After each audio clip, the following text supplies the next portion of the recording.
Welcome back to Sun, Sand, and Sold. David, a great interview with Mayor Weinberg and Aventura. And as you and I said during the break, it was easy to feel like that was such a positive interaction because so much of what's coming out of his office, almost exclusively what's coming out of his office, is positive. And it struck me during the interview of saying, it's so practical, it's so logical, it's so community driven. How is this not more of a universal model? Well, I think part of it has to do with what the mayor said, which is they have a commission that's unified in its vision, regardless of who's on the commission. They have a very, very, very unique city. They have tremendous numbers of condos. They have a very dense population. They have a lot of Jewish Americans. They have a lot of Latin Americans. They have a very cohesive group of people. They have a very affluent community. They're like the Brickell community, but they're an entire city of it. Yep. And so I think that makes it easier for them to not only have a vision, but to execute on that vision. I don't know how many cities in South Florida could do what they do, but at the same time, they've hit it out of the park. He's hit it out of the park. I mean, the man clearly has great vision, and he's passionate. I mean, there's obviously as he shared, there's been a little bit of a lifelong love affair with Aventura, and with his family background, with his former father-in-law being the one who built and architected most of those buildings. with a nod to the Sofer family for all they've done. Tremendous vision on their part. They had in the 70s. If you want to talk about vision, Don Sofer and his family's vision has been incredible. Right, and they've not only did the vision for the first 50 years, but Jackie and the rest of the family are now pushing the vision going forward into the next century. And clearly doing it very successfully. I have to shout out Moe's Deli because that actually was the very first meal I had when I moved to South Florida. So I moved to 185th Street, which is right around the corner from Moe's. And the very first dinner that my father and I shared out of a takeout box was out of Moe's, and it became, as he said, it was my headquarters as well. That was a go-to, and they're an institution to say the least. Well, there was another institution up there for many years, which was Chef Allen's. Yep, absolutely, yep. And that was actually what I was thinking of when we were talking about the fancy new restaurants. Is saying Chef Allen's was kind of it back then. I mean, it was. But now you probably have 20 restaurants that are. And I also want to credit, what they've done with Aventura Mall. And for those who know me personally, I am not much of a retail person. In fact, I generally hate going to malls. Well, you're definitely, I'm looking at your suit. You're not a discount person. I can tell you that. But in all kidding aside, and you're not Jewish, so you can't buy retail. All kidding aside, my optician is in the Aventura Mall, has been for years. Since I moved here, and I still go there. And it's a little bit of my going home every time I go to get my glasses or get my eyes examined. And for the record, and for those watching, Josh probably has the most stylistic glasses and has probably 20 pairs. Probably close to that. But what I do want to say is lately when I've been going to Aventura Mall, I've been able to find parking. It has been very well organized, and the traffic management has improved enormously. I avoided the mall for a while, and I will by full admission, because it was just so difficult to get in and out of. And it's amazing to me that it's actually easier to get in and out of, and not because it's smaller. It's increased by size, enormously. And it does feel like, whether that's connected directly to city government or not, or just intelligent development, intelligent, expansion of resources. Well, I would say and the facilities. Sofers definitely know about intelligent development. Yeah, it's been, to hear all of that in alignment with, what has already been an interesting and special place. Some of our last questions for the mayor, it does fascinate me, David, this idea of essentially a city of nothing but condos, right? And even though we know that's never going to be the case, absolutely in other municipalities, the speed with which condos are being developed is changing the proportionality of condos to single family and multifamily. And I got to figure around the Tri-County area in particular, people are paying attention to what he's doing. Oh, yeah. You read about it. You see it. You hear it. Mayor Weinberg's, Heroes Housing. You hear about everything that's going on in Aventura. Aventura is a very, very, very interesting place for development, and has been for the last 40 years. I like what you did in your comparison of Brickell to Aventura, even though it's well, it is. It's not a full right. city, but as a neighborhood, it's exactly like Aventura. It makes me wonder if Mayor Weinberg has ever been solicited or thought about going to the Brickell Homeowners Association, because there's so many parallels in terms of density, in terms of traffic issues, in terms of flooding issues, and lessons learned. Imagining, getting cars off the road, Brickell could certainly use that, as we know Aventura could, right? Well, we'll talk to Mr. Ernesto Cuesta about setting up a meeting for him and Mayor Weinberg, because I think there's a lot of things that are parallel between those two communities. And that kind of continuity. As you and I wrap up, we are going to come back to the studio after the new year. And we also know that means that Senate Bill 4D, in at least some substantial part, is going to be in force. From your perspective, from the Haber law perspective, though you're not opining on behalf of the firm, you obviously are on the front line as well. What do you think 2025 has in store? Is this going to be the critical year? Is this going to be the rubber meets the road year? Or do we think you're still a little ways out before we're going to see essentially the outcome, if not the fallout of what's taken place in condos? I think chaos is about to start financially. I think you're going to have tremendous chaos. I think the sticker shock is going to be enormous. And I think the infighting between boards and unit owners is going to continue, where unit owners say, no, it doesn't cost $30 million, it only costs $14 million. And the issue of whether or not the board is using its business judgment properly is going to be attacked. I continue to see a lack of qualified contractors, engineers, and architects to do this work. And I think there is going to be a tremendous amount, not only of the financial chaos, but of the operational chaos of how to logistically get this work done.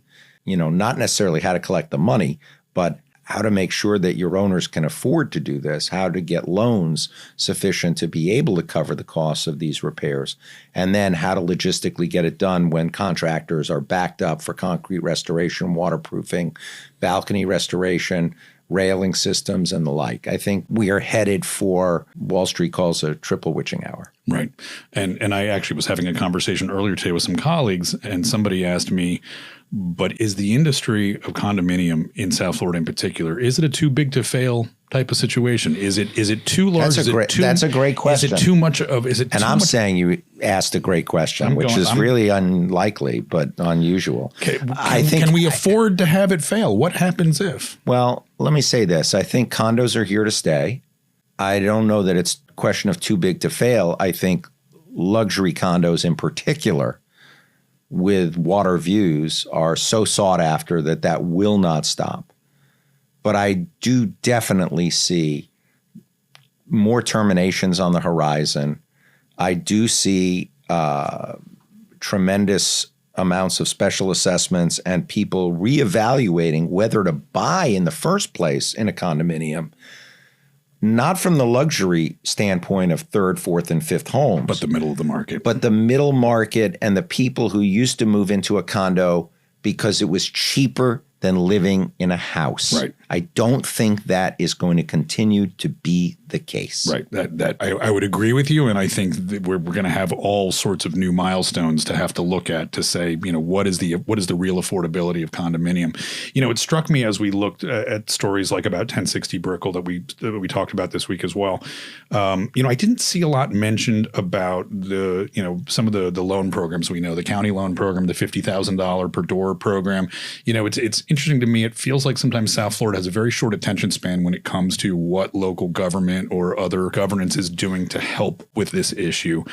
And it also begs for me the question as to whether or not there is some more substantive bailout coming down the road. I think the state's going to have to get involved, and the state leadership, from what I understand from Representative Lopez in her speaking to the Speaker of the House, who's also from the Miami-Dade delegation, that there's not an appetite in the state legislature for a bailout of sorts with free loans or super low interest rate loans. There's a belief that, this was self-created And unit owners. To your point about talking about Aventura condos, it was to a degree. I mean, they kicked the can down the road for 30 years, these buildings. But were residents educated enough? Did they understand what I think residents understand, I don't want to pay for it now. I don't believe for a minute that residents and unit owners don't know what it means to say, I don't want to pay. Right. Because they didn't want to pay. Right. And they figured, someone will deal with it 20 years from now. Well, where 20 years from now has arrived. Right. And the truth of the matter is, someone's got to pay. Yep. And I always say this is the musical chair game, and it's whoever is standing and doesn't have a chair. Right. And that's the new owner right now. And I really don't think the state is interested in a bailout of any type from what I'm hearing. Right. But I do think that's going to create even more chaos. It does make me wonder about the multifamily industry and whether it's going to reinforce the need for more multifamily. Absolutely. You're from New York. You knew families growing up, and you probably still people live in apartments for life. There are people, and certainly back in the rent control days when you'd get that. My grandparents lived in apartments for life. Right. And that's a norm up north. That's not unusual. Down here, home ownership, condo ownership is the gold standard.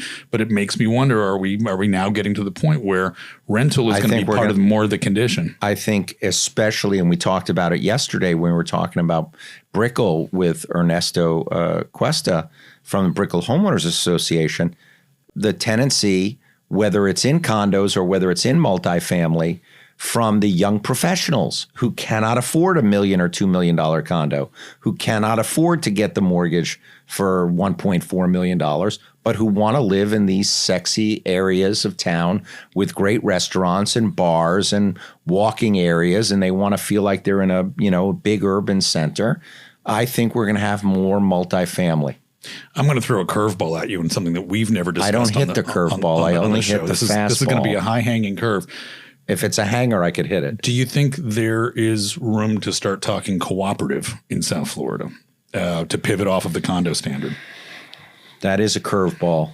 Didn't see that one coming. I've terminated. My son, Max Haber, terminated a condominium and sold to a developer in North Bay Village. And shout out to Max Haber. And I will tell you that co-op is a whole different organism. Completely different animal. It is a whole different animal. Again, New York knows it well. I know, but I think New York moved away from the co-op model to the condo model. I don't see people going back to the co-op model. I think the condo model is the way most people will go. I think the co-op model is too difficult in today's world, and I think people want ownership of the unit. They don't want to share of the cooperative. They want to own. They don't want shares. They don't want shares. They don't want to be a stockholder. No, they want. I want my piece of the rock, and I own my unit, and I don't. Fee simple. Fee simple. Right. I think that's the way. That's the current way, and I think that's the way of the future. So as far as I'm concerned, I just hit that out of Fenway. Got it. I don't not only over the Green Monster, over the Citgo sign. Wow, that's like maybe 1,200 feet. So that's an impressive shot. I'm going to play a little game with you. You don't know that I was going to do this, but this was part of my show prep. Does our producer know you were playing a game with me? No, he doesn't. He doesn't know this either. I want some predictions from you in 2025. You ready? Yeah. The first big condo headline in 2025 will be state legislature, new proposed laws. And I think it'll be about terminations. Then thank you for that segue. The percentage increase year over year, 2024 to 2025 of terminations being filed. 100%. You think it's going to double? Yes. Got it. Do you believe on a predictive basis that now that the laws are going to be in force, it is going to slow or halt condo development for a period of time? I think the only thing that will affect condo development is interest rates and construction costs, not the laws. So we know that interest rates picked up a little bit very recently. What do you think in 2025? Obviously, we have a new administration coming to the White House. I don't see interest rates being cut significantly as people thought earlier in 2024 when they said they would have 3 or 4 or 5 rate cuts, and they thought that the rates would go down by 2% all over the course of the year. I don't see that happening in 2025.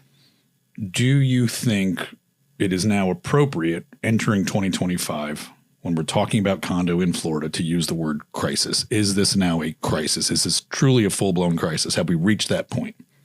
I think 2025 is chaos. Chaos, not crisis.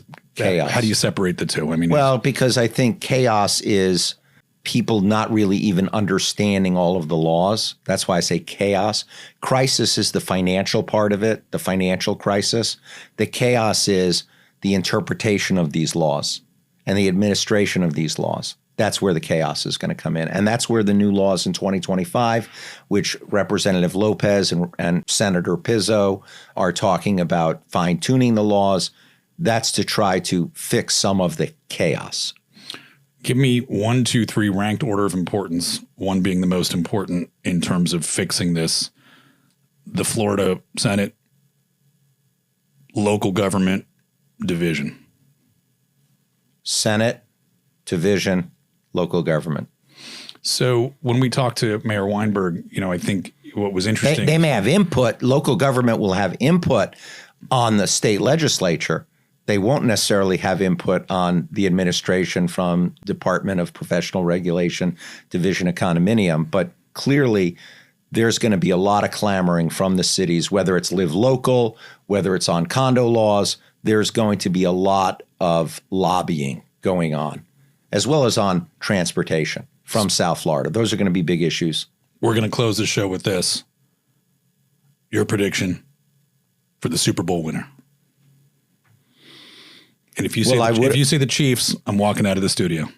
I would have said the Lions until half their lineup got hurt, but half their lineup is hurt. Listen, I'm a Travis Kelce and a Taylor Swift fan, so I would want to say, don't take them off. I would want to say Kansas City, but I don't see a three-peat. I'm thinking Buffalo Bills. I like the call. And I think, having lost 4 Super Bowls, it's time for the Buffalo fans to get one. I am not a Buffalo fan, and as a Dolphin fan, it pains me to say that, but I think Josh Allen is just too good. So we got double determinations, we got condo chaos, no cooperatives, and the Buffalo Bills are gonna hang a banner. That's some big predictions for 2025. I have a better prediction. I'm ready.